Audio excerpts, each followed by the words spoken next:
अस्सलाम वालेकुम जी। उम्मीद करती हूँ आप सब ठीक ठाक हैं, खैरियत से हैं। और मौसम इस्लामाबाद का बहुत ज्यादा अच्छा है। और जो दिन से हम मौसम की ही बातें कर रहे हैं, इस वक्त मैं इधर आपको दिखाऊं तो इस वक्त भी आसमान पर बादलों का बसेरा है। बहुत प्यारा मौसम हुआ हुआ है। लेकिन इन बादलों से जो जो घन गरज पैदा होती है, जब बिजली चमकती है, तो क्या आप जानते हैं कि वो बिजली जो है वो कितनी खतरनाक होती है। घरों में जो हमारे पास बिजली होती है वो तकरीबन 220 मेगावाट होती है, लेकिन जो आसमानी बिजली होती है वो 30,000 एम्पियर करंट पैदा करती है। और जब आसमानी बिजली जो है वो जमीन और फिजा के दरमियान में पैदा होने वाला करंट होता है, ठीक है। तो ऐसे में क्या होता है कि अब जब इस तरह का मौसम है, लोग एंजॉय तो बहुत कर रहे होते हैं। हमने सेल्फियां भी बनानी है, हमने रील्स भी बनाने हैं, हमने अपनी रिकॉर्डिंग्स करनी है। और इस वक्त मैं भी एक खुले आसमान तले खड़े होकर और मैं अपनी रिकॉर्डिंग कर रही हूँ। लेकिन अगर यहाँ पे बहुत ज्यादा बिजली चमकना शुरू हो जाए तो ये इंतहाई खतरनाक है।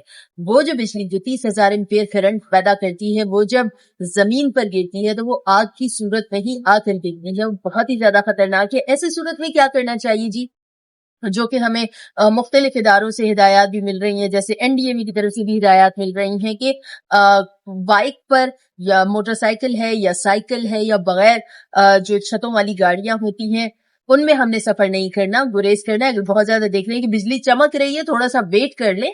अगर आप ऑफिस में है तो ऑफिस में रुक जाएं, घर में है तो बाहर सफर का इरादा बिल्कुल मत बांधिए। थोड़ा सा वेट करें कि मौसम जो है वो नॉर्मल हो जाए। इसी तरह खंभों के पास खड़े होने से गुरेज करें। कहीं आपके आसपास कोई नदी है, कोई पानी है, कोई चश्मा है, कोई झील है, तो वहां पर भी उसके करीब जाने से गुरेज करें।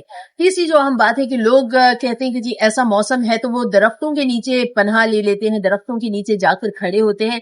ये भी आपने बिल्कुल नहीं करना है, क्योंकि ये भी एक इंतहाई खतरनाक हो जाता है। और ये एक बड़ी अजीब तहकीक भी सामने आई है। सबसे ज्यादा जो अमवात हुई वो दरख्तों के नीचे जिन्होंने पनाह ली तो उनकी हुई। तो ऐसे जो मौसमी हालात होते हैं उनमें हमें बहुत ज्यादा एहतियात करनी है। ये नहीं है कि लाइटनिंग हो रही है, बिजली चमक रही है और हमने उस चमकती बिजली के शॉट्स बनाना शुरू कर देने हैं। ऐसा बिल्कुल भी नहीं करना।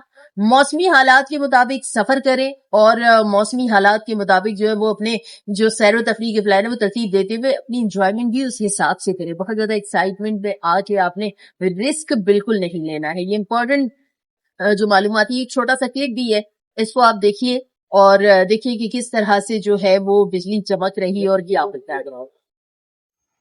माहिरीन मौसमियात के मुताबिक आसमानी बिजली फिजा और ज़मीन के दरमियान पैदा होने वाला करंट है। आमतौर पर घरों में मुहैया होने वाली बिजली में 220 वोल्ट करंट होता है, जबकि आसमानी बिजली तकरीबन 30,000 एम्पियर करंट पैदा करती है। करोड़ों वोल्ट की ताकत बहुत ज़्यादा होती है। इस वजह से जो बिजली ज़मीन पर गिरती है वो आग की शक्ल में होती है, यानी मुकम्मल आग ही होती है, जिससे बहुत ज़्यादा नुकसान का खदशा होता है। माहिरीन के मुताबिक बिजली की चमक और बादलों की गरज में 30 सेकंड से कम का वक्फा खतरे की अलामत है। आसमानी बिजली चमकते वक्त मोटरसाइकिल या बगैर छत की गाड़ियों में सफ़र करने से इज्तनाब करें। ऊंची इमारतों, दरख्तों, खंभों, पहाड़ियों, एंटीनाज, मोबाइल टावर वगैरह से दूर रहें।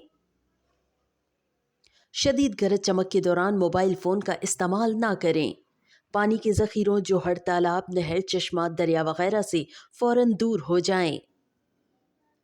किसी भी दरख्त के नीचे हरगिज़ पनाह ना लें। दुनिया में आसमानी बिजली से सबसे ज़्यादा अमवात दरख्तों के नीचे पनाह लेने वाले अशख़ास की होती हैं। तो ये आप ये जो वीडियो आपको मैंने दिखाई, एक छोटा सा क्लिप आपने देखा कि किस तरह से है। तो आपने तमाम तर ये जो मालूमात है अपने जहन में रखनी है, अपने प्यारों के साथ उस मालूमात को शेयर करें। रिस्क बिल्कुल नहीं लेना है। मौसम जरूर एंजॉय करें। अच्छा मौसम हो, बारिश बरस रही हो, धूप हो, अगर ना हो, बादल हो, सुरमई बादल, ठंडी यकबस्ता हवाएं हो, तो हम हमारा दिल करता है कि गर्मा गर्म चाय कॉफी हो, पकौड़े हो, समोसे हो, एंजॉय करें। बाहर बैठे बरसती बारिश में तो बैठा मुमकिन नहीं होता है, लेकिन प्लीज अगेन कहूंगी कि अपना और अपने प्यारों का ख्याल रखिए। मुझे दुआ में याद रखिएगा। इसके साथ ही इजाजत चाहती हूँ। Take care everyone. अल्लाह हाफिज।